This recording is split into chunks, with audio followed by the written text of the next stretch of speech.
दोस्तों, ये एक सच्ची कहानी मध्य प्रदेश के धार जिले की है। धार के एक छोटे से गांव के किनारे एक झोंपड़ी में काव्या अपनी बूढ़ी और बीमार मां के साथ रहती थी।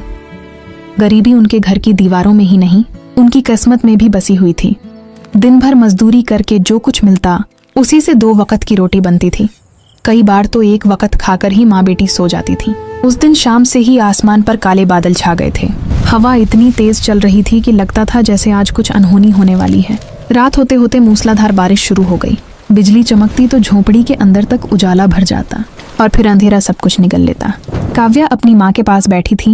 उनके सर पर हाथ फेरते हुए बोली, माँ डर मत, मैं हूँ ना।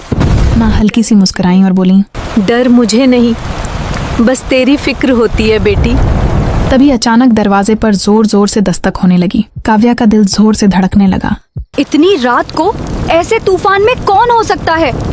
गांव में तो कोई इस वक्त घर से बाहर निकलने का सोच भी नहीं सकता था। देख तो कौन है, शायद कोई मुसीबत में होगा।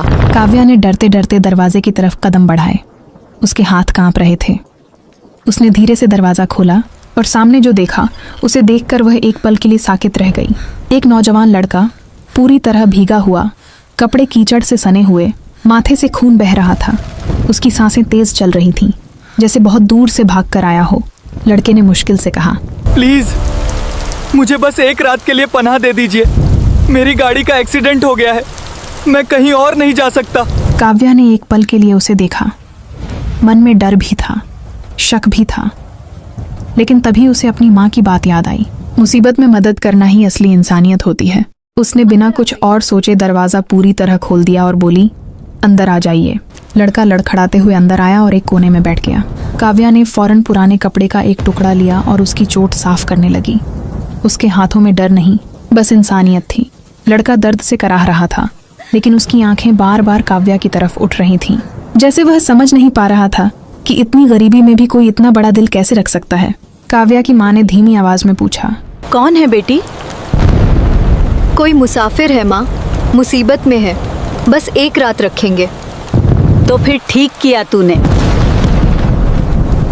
भगवान ऐसे मौके हर किसी को नहीं देता। काव्या ने अपने घर में रखा एकमात्र सूखा गमछा उसे दिया और बोली, ये ले लीजिए, कपड़े सुखा लीजिए। लड़के ने हिचकिचाते हुए पूछा, लेकिन आप लोग खुद? हम रोज ऐसे ही रहते हैं, आपको इसकी ज्यादा जरूरत है। घर में बस थोड़ा सा चावल और नमक था। उसने वहीं खिचड़ी बनाई और 3 हिस्सों में बांट दी। जब उसने लड़के को खाना दिया तो उसने कहा, आप खाइए, मैं बाद में खा लूंगा। काव्या ने थोड़ा सख्त होकर कहा, यहाँ मेहमान पहले खाता है। लड़का चुपचाप खाना खाने लगा। हर निवाले के साथ उसकी आंखें भरने लगीं। शायद उसने जिंदगी में पहली बार ऐसा खाना खाया था जिसमें जायके से ज्यादा अपनापन था। रात गहराती गई। बाहर तूफान और तेज हो गया। झोंपड़ी हिल रही थी, लेकिन अंदर एक अजीब सी शांति थी। काव्या ने उसके लिए जमीन पर बोरी बिछा दी और खुद दरवाजे के पास बैठ गई। लड़के ने पूछा, आप सोएंगी नहीं? काव्या ने कहा, आदत है। कुछ पल खामोशी रही। फिर लड़के ने धीरे से कहा, आपने मुझसे कुछ पूछा नहीं। मैं कौन हूँ, कहाँ से आया हूँ? काव्या ने बिना उसकी तरफ देखे जवाब दिया, जरूरत नहीं लगी। इंसानियत के लिए पहचान जरूरी नहीं होती। उसकी यह बात सुनकर लड़का बिल्कुल चुप हो गया। शायद उसके पास उसका कोई जवाब नहीं था। उस रात जब पूरी दुनिया सो रही थी, उस छोटी सी झोंपड़ी में 2 अलग अलग दुनिया के लोग एक ही छत के नीचे थे। एक के पास सब कुछ था लेकिन सुकून नहीं, और दूसरी के पास कुछ भी नहीं था लेकिन दिल बहुत बड़ा था। लड़का देर तक जागता रहा। वह काव्या को देखता रहा जो अपनी माँ के पास बैठी थी। उसकी आंखों में कोई लालच नहीं, कोई उम्मीद नहीं, बस एक सच्चाई थी। उसने मन ही मन सोचा, मैंने जिंदगी में बहुत कुछ देखा है लेकिन ऐसा दिल कभी नहीं देखा। धीरे धीरे रात बीत गई। सुबह की पहली किरण झोंपड़ी में आई। जब काव्या उठी तो उसने देखा वह लड़का जा चुका था। बस एक साफ किया हुआ कोना, तह किया हुआ गमछा और मिट्टी पर बने कुछ हल्के से कदमों के निशान रह गए थे। काव्या ने एक पल के लिए दरवाजे की तरफ देखा, फिर चुपचाप अपनी माँ के पास आकर बैठ गई। उसे नहीं पता था कि वह कौन था, कहाँ गया और फिर कभी मिलेगा या नहीं, लेकिन उसे यह जरूर महसूस हो रहा था कि उस 1 रात ने कुछ बदल दिया है। इधर दूर कहीं जाते हुए उस लड़के की आंखों में भी वही झोंपड़ी बार बार आ रही थी और उसके दिल में पहली बार एक अजीब सी कसक उठ रही थी। काश फिर से देख मैं उसे फिर से देख पाता। सुबह की धूप धीरे धीरे गांव की कच्ची गलियों में फैल रही थी, लेकिन काव्या के मन में रात की वह घटना अब भी ताज़ा थी। वह बार बार दरवाजे की तरफ देखती, जैसे उम्मीद कर रही हो कि शायद वह अजनबी वापस लौट आए, लेकिन दरवाजा शांत था, जैसे कुछ हुआ ही न हो। इधर गांव में हलचल शुरू हो चुकी थी। चौपाल पर कुछ लोग इकट्ठा होकर शहर की बड़ी खबर पर चर्चा कर रहे थे। सुना तुमने? शहर के बड़े उद्योगपति आर्यन की कार का एक्सीडेंट हो गया था कल रात। एक आदमी बोला। दूसरा चौंकते हुए बोला, वही आर्यन, करोड़ों की कंपनी वाला? हाँ वही। कहते हैं गाड़ी पलट गई थी, लेकिन वो बच गया। कहीं गायब हो गया था रात भर। काव्या यह सब सुन रही थी। उसका दिल जोर जोर से धड़कने लगा। उसे अचानक उस रात का वह चेहरा याद आया, भीगा हुआ, जख्मी, डरा हुआ। क्या वह वही था? उसने उस ख्याल को झटकना चाहा, लेकिन दिल मानने को तैयार नहीं था। 2 दिन बीत गए, सब कुछ मामूली होने लगा था। तभी अचानक गांव में कई बड़ी बड़ी गाड़ियां आकर रुकीं। चमचमाती कारें, सूट बूट पहने लोग, और उनके बीच में वही चेहरा, इस बार साफ कपड़ों में, आत्मविश्वास से भरा हुआ। वही लड़का अब सबके सामने था। एक बड़े आदमी के रूप में आर्यन सबके सामने खड़ा था। गांव वाले उसे देखकर हैरान थे। सब उसकी तरफ ऐसे भागे जैसे कोई बड़ा नेता आया हो। काव्या दूर खड़ी सब देख रही थी। उसकी आंखों में एक अजीब सा मिला जुला एहसास था। इधर लोगों की सरगोशियां तेज होने लगीं। हर लफ्ज उसके कानों में चुभ रहा था, लेकिन वह चुपचाप खड़ी रही। आर्यन उसके सामने आकर रुक गया। कुछ पल दोनों के बीच खामोशी रही। फिर आर्यन ने धीरे से कहा, कैसी हो? काव्या ने सीधा जवाब दिया, ठीक हूं। उसकी आवाज में न खुशी थी न गुस्सा, बस एक सादा सा जवाब था। आर्यन ने अपने साथ खड़े आदमी को इशारा किया। उसने एक बैग आगे बढ़ाया जिसमें पैसे थे। उस रात आपने मेरी जान बचाई थी, ये मेरी तरफ से एक छोटा सा धन्यवाद है। पूरा गांव सांस रोककर देख रहा था। काव्या ने बैग की तरफ देखा, फिर आर्यन की आंखों में, और अगले ही पल उसने वह बैग वापस उसकी तरफ बढ़ा दिया। मुझे इसकी जरूरत नहीं है। पूरा माहौल जैसे थम गया। आर्यन चौंक गया। क्या मतलब? ये आपकी मदद के लिए है। मैंने आपकी मदद इंसानियत के लिए की थी, सौदा करने के लिए नहीं। उसकी यह बात सुनकर चारों तरफ सन्नाटा छा गया। गांव वाले, जो अभी तक उसे लालची समझ रहे थे, अब उलझन में पड़ गए। आर्यन के लिए यह पहली बार था जब किसी ने उसके पैसे को इस तरह ठुकरा दिया था। उसने फिर समझाने की कोशिश की। आपकी हालत मैंने देखी है, ये पैसे आपके काम आएंगे। काव्या की आंखों में हल्का सा दर्द झलक आया, लेकिन उसकी आवाज मजबूत थी। गरीब हूँ, मजबूर नहीं, और अपने आत्मसम्मान को बेचने की इतनी भी जरूरत नहीं है मुझे। आर्यन चुप हो गया। उसे समझ नहीं आ रहा था क्या कहे। उसके पास हर समस्या का हल पैसा था, लेकिन आज पहली बार वह बेबस खड़ा था।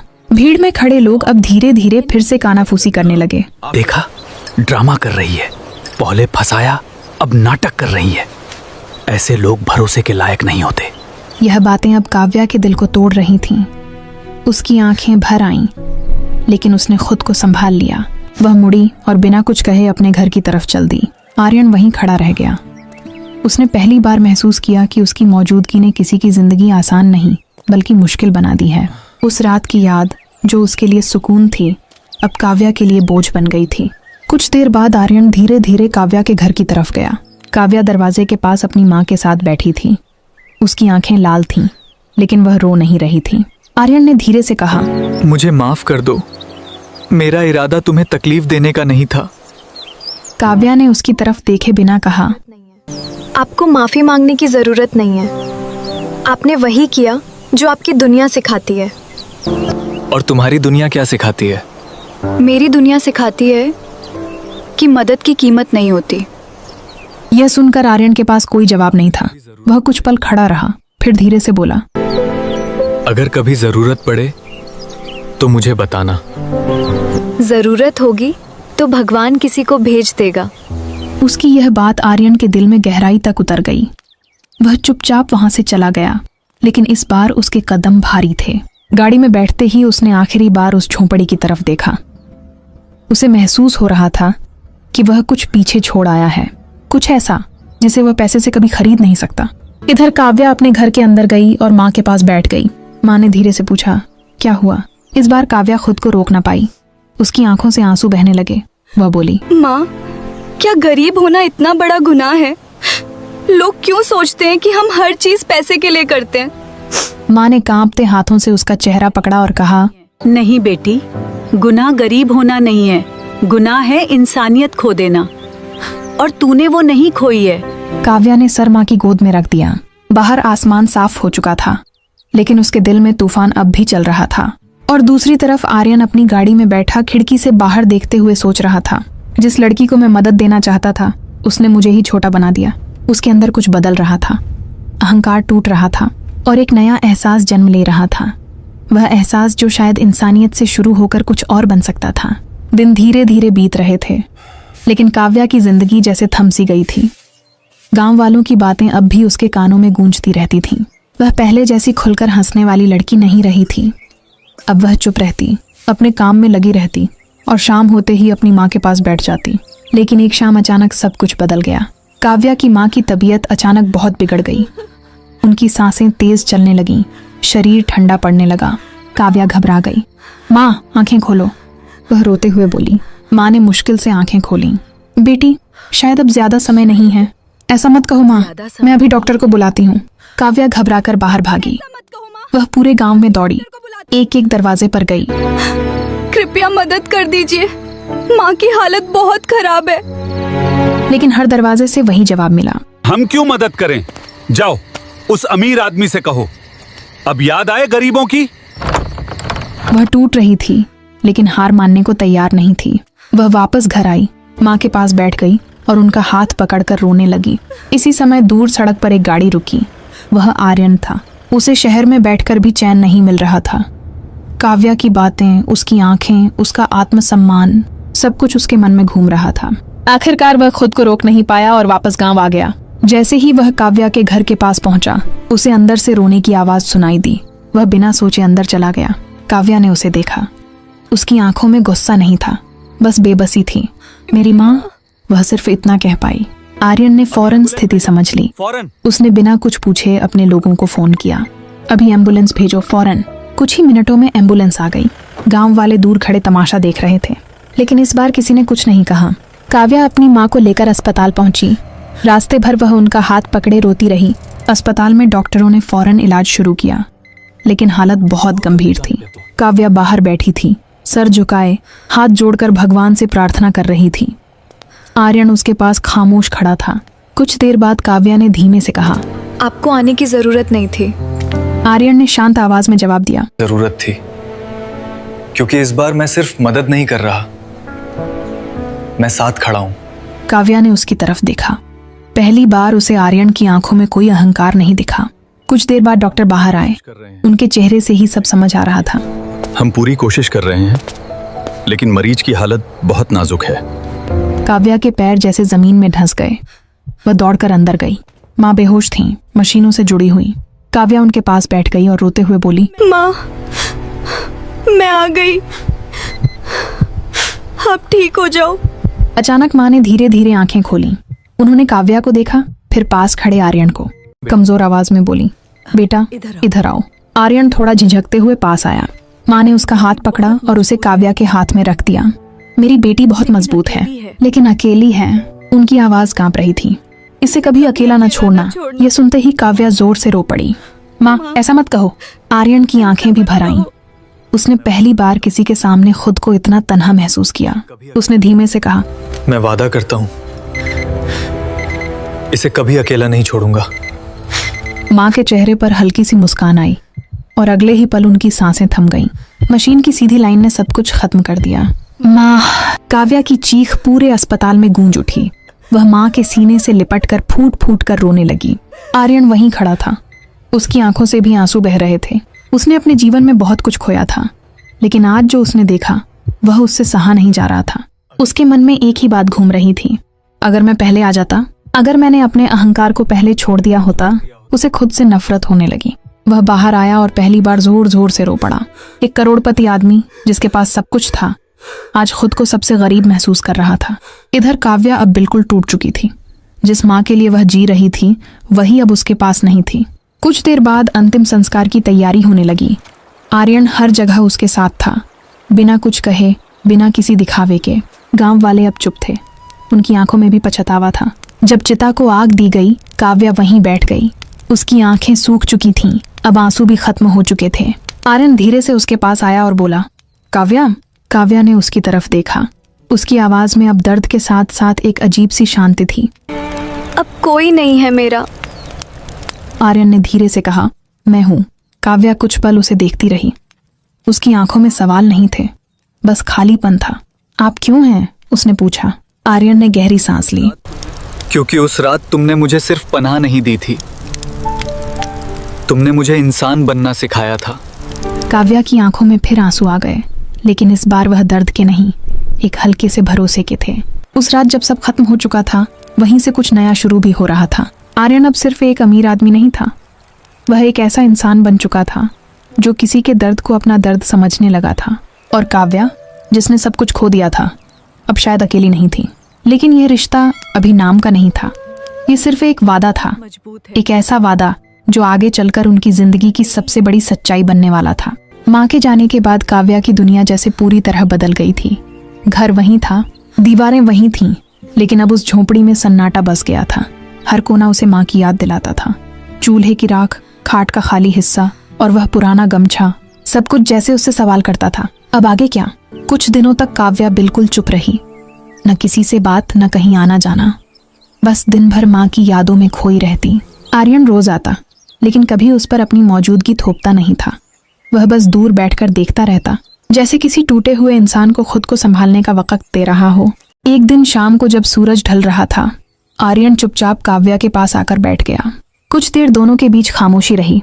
फिर आर्यन ने धीरे से कहा, यहाँ रहकर तुम हर दिन टूटती रहोगी। काव्या ने बिना उसकी तरफ देखे जवाब दिया, और कहीं जाऊंगी तो क्या माँ की यादें छूट जाएंगी? यादें कभी नहीं छूटती, लेकिन उनके साथ जीना सीखना पड़ता है। काव्या ने पहली बार उसकी तरफ देखा। उसकी आंखों में दर्द था, लेकिन अब उसमें एक सवाल भी था, क्या सच में जिंदगी फिर से शुरू हो सकती है? आर्यन ने आगे कहा, मैं तुम्हें अपने साथ शहर चलने के लिए कह रहा हूँ, लेकिन किसी एहसान के तौर पर नहीं। मैं चाहता हूँ कि तुम अपनी जिंदगी खुद बनाओ। काव्या ने फौरन मना नहीं किया।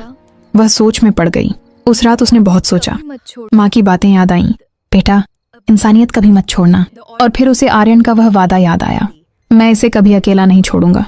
अगली सुबह काव्या ने अपना छोटा सा सामान उठाया और झोंपड़ी के दरवाजे को आखिरी बार देखा।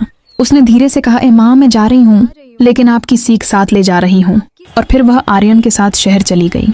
शहर की दुनिया बिल्कुल अलग थी। बड़ी इमारतें, तेज रफ्तार जिंदगी और हर तरफ भाग दौड़। शुरुआत में काव्या को बहुत अजीब लगा, लेकिन उसने हार नहीं मानी।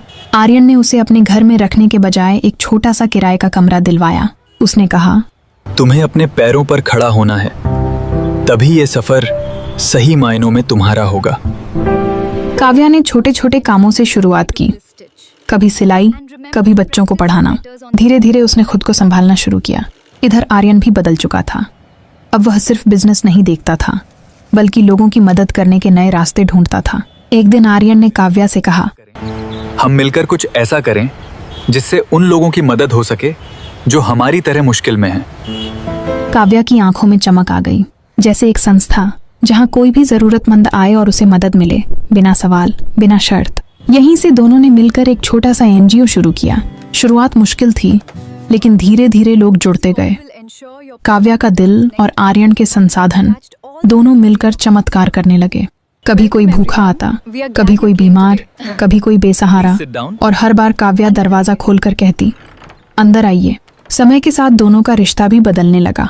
अब ये सिर्फ मदद या वादा नहीं था, ये भरोसा था, सम्मान था, और धीरे धीरे एक गहरा अपनापन बन गया था। एक रात ठीक वैसी ही तूफानी रात आई जैसी उस दिन थी। बारिश, बिजली और वही सन्नाटा। काव्या खिड़की के पास खड़ी थी। आर्यन उसके पास आया।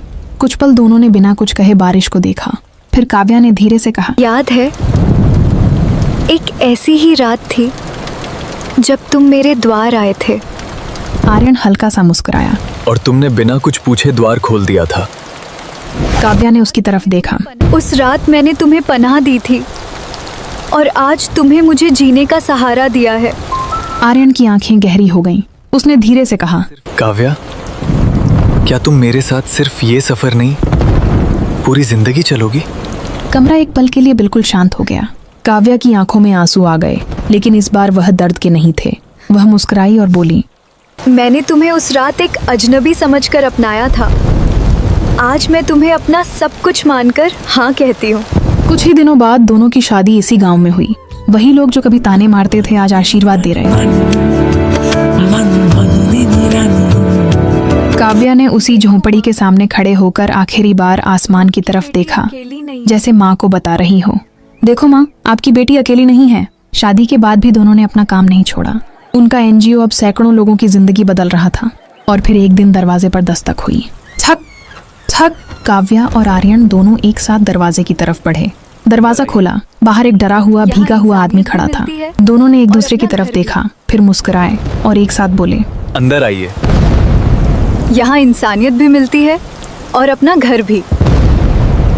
इस कहानी की सीख यही है कि असली अमीरी पैसे से नहीं, दिल से होती है।